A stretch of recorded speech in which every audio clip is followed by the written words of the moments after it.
مرحبا وأهلا وسهلا بكم قناة مطبخي الصغير. في فيديو اليوم خلينا نحضر بلح الشام بأسهل طريقة، وطلع كلش طيب وبنفس الوقت جدا خفيف ومقرمش. فخليكم ويانا نهاية الفيديو إن شاء الله ينال إعجابكم.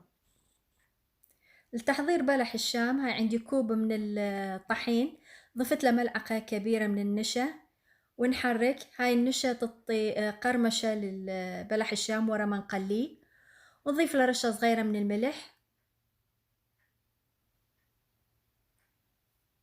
بعدها بقدر على النار راح أضيف كوب من المي وربع كوب من الزيت النباتي، وأضيف له ملعقتين من الشكر ونحرك، وبعدها نتركه إلى أن يبدي بالغليان. هاي بعد أن يبدي بالغليان راح أطفي الفرن وأضيف رأسا الطحين ونبدي بالتحريك بسرعة إلى أن يختلط الطحين أو يختفي الطحين، ونحرك بسرعة حتى لا تصير بيه تكتلات. هاي هنا امتزج الطحين بشكل جيد. هاي حصلنا على هاي العجينة الملسة وما بي أي تكتلات.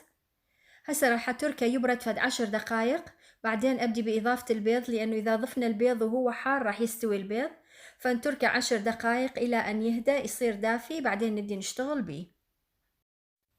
هاي هنا بعد مرور 10 دقايق خليت العجينة بالستاند ميكسر أو تستخدمون المضرب الكهربائي حسب المتوفر، وضفت له أول بيضة ونبدي نخفق. بعدين راح أضيف البيضة الثانية، والبيض يكون بدرجة حرارة الغرفة، وأضيف له ملعقة صغيرة من الفانيليا، ونستمر بالخفق إلى أن يمتزج ونحصل على عجينة تكون طرية. هاي وقفنا المكسر، صارت العجينتنا جاهزة بهذا الشكل، ريدها طرية بهذا الشكل. هسه راح أخليها بالكيس الحلويات، وراح استخدم هذا التب اللي يكون على شكل النجمة. وهاي حضرت صينية بها قطعة من ورق البارشمنت حتى أخلي عليها البلح الشام، حتى يصير سهل أثناء الشيل، ما تعذبني من أخليها بالزيت. وراح نبدي نقطع العجين باستخدام مقص المطبخ، وأنا راح أسويها الحجم الصغير. إذا أنتوا تريدون تسووها حجم الكبير مثل ما تحبون، أنا راح أسويها صغيرة، ونحاول نسويها كلها نفس الحجم. ورا ما أكمل تقطيع العجين راح أتركه تقريبا فد 15 دقيقة إلى أن ينشف ويتماسك، بعدين أبدي أقليه. بهاي الطريقة يعطي نتيجة أفضل ويصير مقرمش أكثر بعد التقلاه. هاي بعد مرور 15 دقيقة خلينا قدر بكمية وفيرة من الزيت وننتظره إلى أن يحمى. بعدين نوطي النار نخليه على نار متوسطة ونبدي نخلي قطع العجين. فهسه نبدي نخلي حبات بلح الشام، وشوفوا ورق البارشمنت شلون يخلي بسهولة نشيله، ونخليه بالزيت، نخليه فد كم ثانية ويا وحدها تنفصل الورق البارشمنت ونقدر نشيله بكل سهولة بالملقط.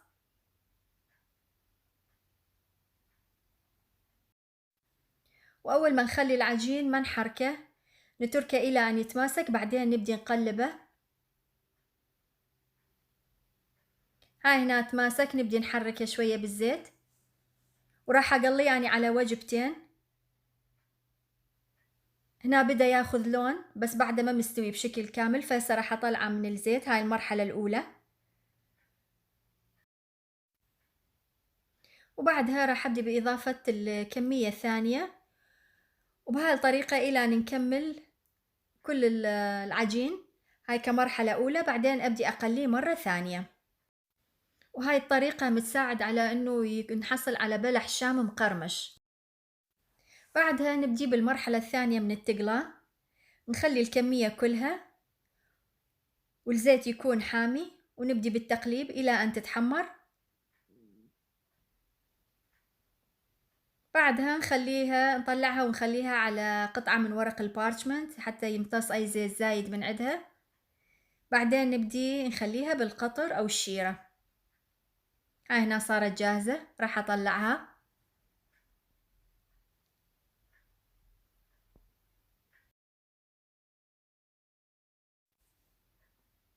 هاي هنا عندي كمية من الشيرة حضرتها قبل بوقت، من كوبين شكر وكوب مي، وخليتها على النار إلى أن تبدي بالغليان. ورا ما تبدي بالغليان نضيف لها ملعقة كبيرة من عصير الحامض الفريش، ونتركها تقريبا في 7 دقائق إلى أن تثخن.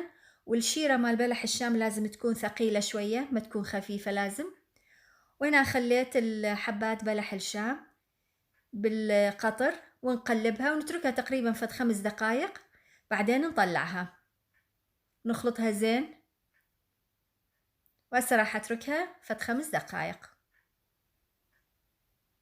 وهاي بعد مرور 5 دقائق طلعناها من الشيرة، وراح نضيف لها كمية إضافية من الشيرة، وبعدها راح أضيف لها رشة من الفستق الحلبي أو الجوز حسب المتوفر. وهاي أطيب بلح شام ممكن تحضيره بالبيت بسهولة ومقرمش وطيب كلش. فإن شاء الله تجربوه وينال إعجابكم. يلا عيني وصلنا لنهاية فيديو اليوم، رجاء لا تنسون الاشتراك بالقناة والتشجيع بتعليق ولايك. شكرا جزيلا على المتابعة ومع السلامة.